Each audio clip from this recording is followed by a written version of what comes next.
Այս շշի մեջ բենզին է պրեմիում, ավելի էժան, քան այս տեսակը վաճառվում է շուկայում, սա ադրբեջանական է։ Շուկայում պրեմիում կարգի բենզինի արժեքը այսօր էլ 500-ից 520 դրամ է։ Ադրբեջանից Հայաստան եկածը այն ներմուծած ընկերությունից նախ տեղեկացրին, թե վաճառելու են 440 դրամով, այսինքն մինչև 80 դրամ էժան, հետո վառելիքը հասավ լցակայաններ, պարզվեց մատակարարող ընկերությունը եւս 10 դրամ կարող է գինը սակարկել 430 դրամ։ Երկրի էկոնոմիկայի պատասխանատուն տեղի ունեցողին դրական գնահատական է տալիս։ Սուրանկյունը դուրս եկավ Հարցախույզի պարզելու վարորդների տեսակետները։ Մատչելին մատչելի է, բայց արդյոք վառելիքի ծագումը ընդհանրապես նշանակություն չունի մեր համաքաղաքացիների համար։ Կլիցքավորեն իրենց մեքենաները, ճանապարհ կընկնեն, այս պահին էլ Հայաստանի ինքնիշխան տարածքները օկուպացրած պահող մեր հայրենակիցներին Բաքվում գերեվարած շինծու գործերով դատող Ադրբեջանի բենզինով։ Լսում ենք տարբեր կարծիքներ, առանցքում թշնամուն չհարստացնելու թեզն է։ Սա են առավել հաճախ որպես պատճառահետևանքային հիմնավորում առաջ բերում Երևանում։ Ձեր մեքենան կլիցքավորեք ադրբեջանական։ Երբեք ու երբեք թշնամուն հարստացնեմ,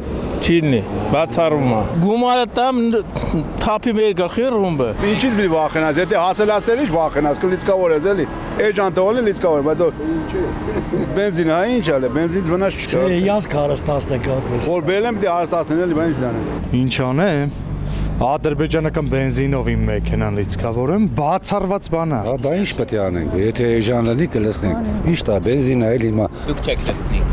Կյանքում։ Ինչ ակում է թող ինքը տանելու է զենք առնի վերջին ֆռռցնի մեր վրա։ Այսինքն հիմա չեք լցնի։ Տալիս չէ։ Դուք ազատ եք, հենց դա է մեր խնդիրը, որ դուք ազատ լինեք, դուք ինքներդ որ բենզինը ուզենաք առնեք, ինքներդ ընտրեք որտեղից եք ուզում առնել։ Պետության խնդիրն է, հնարավորինս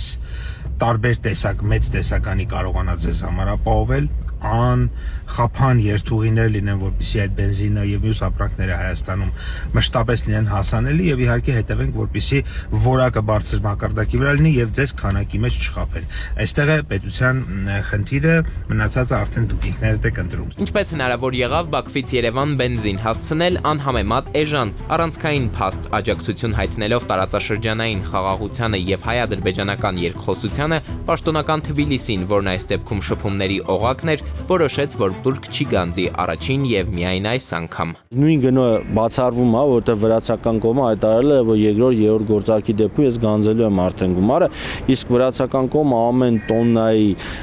այսպես վառելիքի տեղափոխման համար գանձում է 1 կիլոմետրի հաշվով $0.5 սպասարկման գումար։ Դա փոքր գումար չի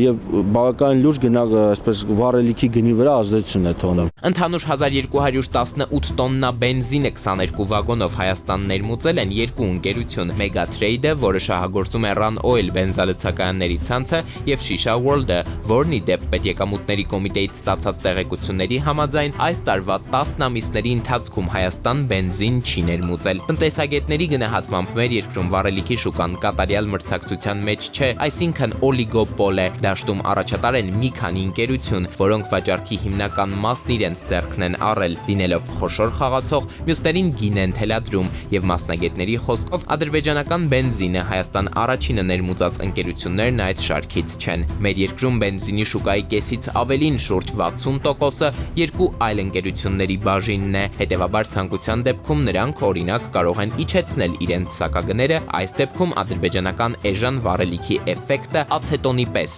հոդս կցնդի։ Հայաստանը մշտապես փորձել է նույն Իրանից վառելիք ներկրել, բայց շատ հաճախ չի կարողանում ներկրել այն պատճառով, քանի որ իրանական վառելիքը չի համապատասխանում Եվրասիական տնտեսական միության ստանդարտներին։ Թե որքանով ադրբեջանական վառելիքը կհամապատասխանի Եվրասիական միության ստանդարտներին, դա այսպես ապագան ցույց կտա։ Առաջին այսպես փորձը, որը իրականացվեց պրեմիումի մասով էր, բոլոր չափանիշներին բավարարելով։ Բայց Ադրբեջանը հենց ինքը պրեմիում կարգի վառելիքի խնդիր ունի։ Իր հերթին ներկրում է Ռուսաստանից եւ Միացյալ Էմիրություններից։ Անդրադառնական երևույթ է։ Ադրբեջանական մամուլն արդեն գրել է հաջորդ տարի 2026 թվականին երկիրը պրեմիում բենզին ընդհանրապես չի պատրաստվում արտահանել, կմնան դիզելն ու ռեգուլյարը, երկրորդի դեպքում էլ Բաքուն իրեն ճոխություններ չի կարող թույլ տալ։ Այստեղ է, որ փորձագետները նկատում են հայ-ադրբեջանական առերևույթ տնտեսական, իրականում քաղաքական գործարքը, հատկապես հայ հասարակությանն ապացուցելու թե խաղաղությունն այլևս իրողություն է, երկար չի կարող շարունակվել։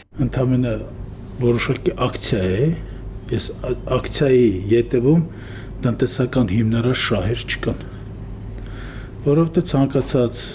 լոգիստիկ կապ առավել եւս էներգակիրների տեղափոխում իր մեջ պարունակում է ապահովագրական ռիսկ։ Արդյոք Հայաստանի Հանրապետության ապահովագրական ընկերությունները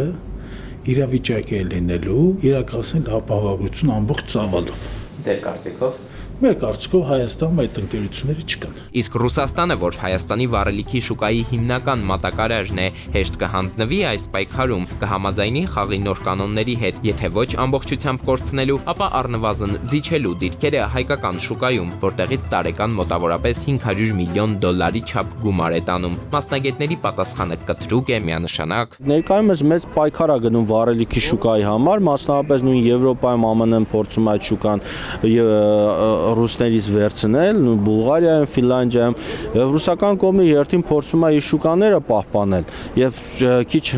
հավանական եմ համարում, որ ինքը այսպես հեշտությամբ կզիջի այս շուկան։ Հացահատիկ բենզին, հետո կրկին ցորեն անցնող ամսվա ընթացքում Ադրբեջան-Հայաստան ուղղությամբ երկաթգիծը բեռնված մնաց, հակառակ ուղղությամբ ոչ մի անգամ չծանրաբեռնվեց, ինչու Հայաստանից այդպես էլ որևէ ապրանք ուղղություն չբռնեց դեպի Ադրբեջան։ Վարչապետի գնահատմամբ, օրինակ, խնդիրը մեզ հետ է կապված։ Դա